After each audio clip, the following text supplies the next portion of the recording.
So when I talk about COVID-19 vaccine mandates, I'm not trying to trigger you. I promise I'm not trying to piss you off.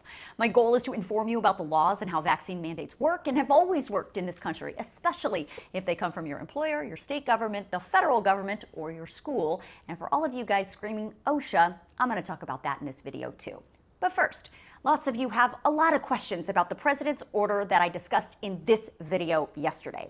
For those of you who don't work for the federal government, the president has now ordered all U.S. companies with more than 100 employees to either mandate the COVID-19 vaccine or test their workforce weekly. Now, here's what lots of you are missing. The rule itself is not out yet. It will come from the Labor Department and from OSHA. And when we see that rule and the language, we'll get a better understanding of how all of this will work. What we do know is your company must give you paid time off to get the vaccine, and if they don't comply with any of this order, they'll be fined.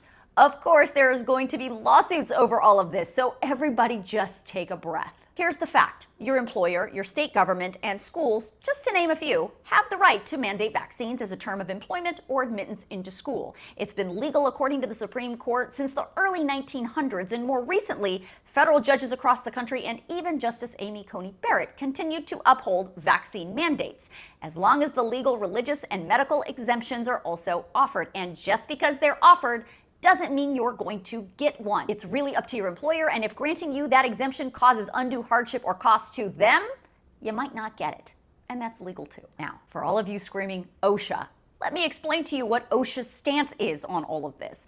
On August 13th, OSHA updated its guidance and released the Protecting Workers Against COVID-19 document. Aside from mandating safe working conditions by implementing lots of different COVID-19 mitigation policies, OSHA encourages employers to issue vaccine mandates. Of course, that guidance is going to be updated based on what the president said yesterday. And when it comes to what happens if your employer mandates the vaccine and for some reason you have some sort of negative reaction, let me read to you exactly what OSHA says. OSHA will not enforce requirements to require any employers to record worker side effects from COVID-19 vaccination through May 2022. We will reevaluate the agency's position at that time to determine the best course of action moving forward. Understand? I didn't make up these rules. I certainly didn't create them out of thin air. I'm not a lawmaker voting on these laws, nor am I a federal judge handing down these rulings. I'm a journalist explaining to you how things work. And if you don't like it, do something about it. Call your lawmaker, change your job, vote differently next time. Direct your anger where it belongs.